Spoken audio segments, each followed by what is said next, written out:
آج بھی زندہ ہے. قرآن کی تلاوت کے بے نظر آ رہے ہیں. حسین نے قرآن کی تلاوت کر کے بتا دیا ہے کہ اللہ والے کبھی مرتے نہیں ہے. کبھی تو کہتا ہوں کہ سوچا میں مقدومی سمنا زندہ ہے, واری سے پاک دیوا میں زندہ ہے, بہرائچ میں غازی سرکار زندہ ہے, اجمیر میں قریب ماں زندہ ہے, بریلی میں اعلیٰ حضرت زندہ ہے, بغداد میں غوث اعظم زندہ ہے, کربلا میں حسین زندہ ہے. نبی شاعر کہتا ہے, قرآن کہتا ہے مرتے نہیں خدا والے. یہ شان دنیا میں رکھتے ہیں مصطفیٰ والے. ہوائیں ظلم کی چلتی رہیں گی تو ایک دن زمین کو چیر کے نکلیں گے کربلا والے. سبحان اللہ سبحان اللہ. نعرہ تکبیر, اللہ اکبر. نعرہ رسالت, علامہ کلیم اشرف صاحب قبلہ نعمانی. نعرہ تکبیر, نعرہ رسالت. وہ زندہ ہے جبھی تو در پہ دیوانوں کا میلہ ہے.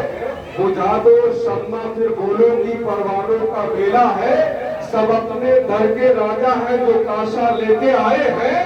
میرے مخدوم نے لوگوں کے دلوں میں ڈال دیا ہے کہ تم اس سے عرص میں چندہ دو. آپ نے چندہ دے دیا ہے, اتنا بڑا عرص سج گیا ہے. میں کلیم اشرف نعمانی پورے یقین کے ساتھ کہتا ہوں, ارے میرے سلطان اشرف کی شان یہ ہے, ارے وہ تو آپ کو جانتے ہی ہے. آپ کا گھر کس گاؤں میں ہے مخدوم اشرف یہ بھی جانتے ہیں. آپ کے باپ کا نام مخدوم سمنا جانتے ہیں, آپ کے دادا کا نام مخدوم سمنا جانتے ہیں, آپ کے پردادا کا نام مخدوم سمنا جانتے ہیں. آپ یہاں آگے مخدوم سمنا کے غلاموں میں آپ کا نام لکھ لیا گیا ہے, کس حوصان کے رجسٹر میں آپ کا نام درج ہو گیا ہے. اے اشرفیوں, میرے سنیوں, آپ اپنے اشرف کا عرس منا رہے ہو, آپ خوش نصیب ہے. اور میں تو دعا ہی کروں گا آپ کے لیے کہ آپ انشاءاللہ ہر سال اپنے عرس, اپنے اشرف کا عرس یوں ہی سجاتے ہی رہیں گے. سبحان اللہ سبحان اللہ. انشاءاللہ. سبحان اللہ. اس بار ہم صاحب کے نے فرمایا تھا, بہت سارے لوگ خواہش مند تھے کہ مخدوم پاک کے عرس میں حصہ لیتا ہے. ہم اس بات بولیں گے کہ حافظ صاحب آپ اس پروگرام کو آگے بڑھنے سے نہیں, جو کوئی دینا چاہتا تو خود نہیں دے رہا. مخدوم اشرف وہاں سے اشارہ کر رہے ہیں, سبحان اللہ سبحان اللہ. وہاں اشارہ ہو رہا ہے. اسی لیے یہ پروگرام آج ایسا, اور انشاءاللہ تعالیٰ اگلے سال اس سے بڑھ چڑھ کے ہو رہے ہیں. سبحان اللہ. انشاءاللہ آپ سب شامل ہیں نا انشاءاللہ, بولیے شامل ہیں جی جی. اگلے سال ہم انشاءاللہ اس سے اچھا پروگرام کریں گے انشاءاللہ, ہے نا. یہ بات سکھاؤں آپ کو, اور دل کی بات کہوں, آپ یہاں پہ جتنے صرفی ہیں, چاہے وہ عظیم بابا کے مرید ہوں, چاہے وہ محبوب بابا کے مرید ہوں, چاہے وہ ہمارے مرید ہوں, ارے سب کے سب ہم مخدوم سمنا کے مرید ہیں. ہم سب مخدوم سمنا کے مرید ہیں. ہماری شان الگ ہے, پہنی الگ ہے, پگڑیاں الگ ہے, لیکن ہماری مخدوم سمنا ہے.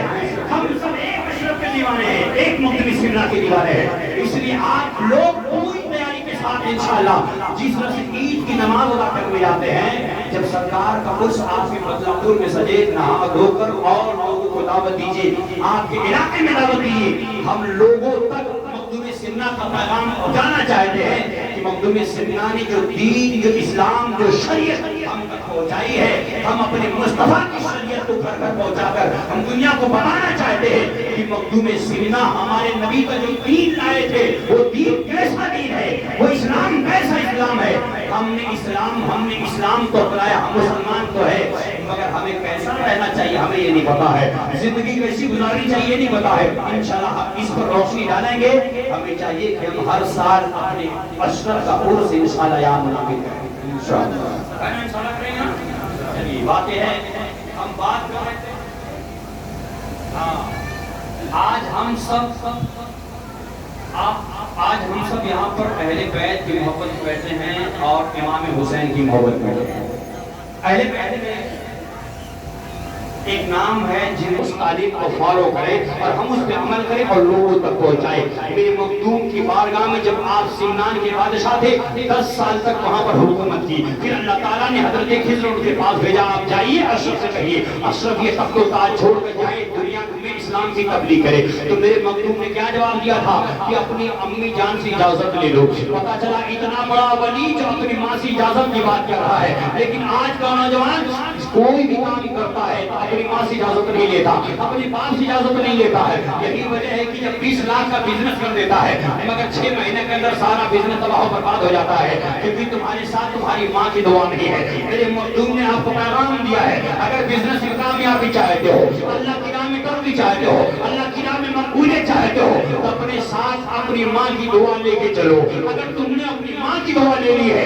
یاد کر لو تمہارے پیر تمہارے لیے دعا کرے یا نہ کرے, لیکن جب تمہاری ماں تم سے راضی ہو جائے گی تو کچھوچا کے مقدم میں سمنا بھی راضی ہو جائے گے, غریب نواز راضی ہو جائیں گے, غوث اعظم راضی ہو جائیں گے, میرے حسین راضی ہو جائیں گے, اور مدینہ شریف سے میرے مصطفیٰ راضی ہو جائیں گے. سبحان اللہ. کہ ہم نے تو اپنے ماں باپ کا احترام کرنے چھوڑ دیا ہے. آج ہوتا یہ ہے کہ جب عرس کا مہینہ آتا ہے, جب آغازی سرکار کا مہینہ بہرائش نہیں آتا ہے, جب دیور شریف کا مہینہ آتا ہے, جب عرس کا وارث پاک کا مہینہ آتا ہے, جب کچھوسا شریف عرس کا مہینہ آتا ہے, تو لوگ یہاں پر ہجوم در ہجوم, گروہ در گروہ یہاں سے کچھوسا کے لیے نکلتے ہیں, دیور کے لیے نکلتے ہیں, اجمیر کے لیے پوری بس لوگ جاتے ہیں, تیاری کے ساتھ جاتے ہیں. 1000 کی چادر چڑھائیں گے, 2000 کی چادر چڑھائیں گے, وہاں پر ایک لنگر پکائیں گے, وہاں پر لوگوں کو رکائیں گے. کوئی 2 ڈے کا لنگر مانتا ہے, کوئی 3 ڈے کا پلان کرتا ہے, کوئی 4 ڈے بریانی وہاں جا کے کھلاتا ہے. لیکن یہاں گھر میں جو ماں موجود ہے اس کو کھانسی آ رہی, سیرپ لا کر نہیں دیتا ہے. ماں کو بخار ہے, دوا لا کے نہیں دے گا. ماں کی طبیعت خراب ہے, اسے نہیں دے گا. ماں کے پاس پہننے کے کپڑے نہیں, ماں کو کپڑا نہیں دے گا. ماں کو کپڑا پہنانے کے لیے پیسے نہیں ہے, مگر غریب نواز کے لیے 1000 کی چادر پیش کرنے کے لیے ہم تیار ہیں. یاد کر لو, اگر تمہاری ماں یہاں پر تنگی میں زندگی گزارتی ہے, اگر ماں کے پاس کپڑے نہیں, ماں کو کپڑا نہیں دیتے ہو, اجمیر کی غریب نواز کو چادر پیش کر رہے ہو, غریب نواز وہ چادر تمہارے چہرے پر مار دیں گے, وہ قبول نہیں کریں گے. میرے پیارے, ارے غریب نواز کی بارگاہ میں چادر مت دو, سب سے پہلے تم اپنی ماں کو کپڑا پہناؤ. ماں یہاں تمہاری خوش رہے گی, اسی کپڑے کا ثواب غریب نواز کے نام سے فاتحہ کر دو, اللہ کی قسم غریب نواز تم سے راضی ہو جائے گا. سمجھے نا, غریب نواز آپ سے راضی ہو جائیں گے.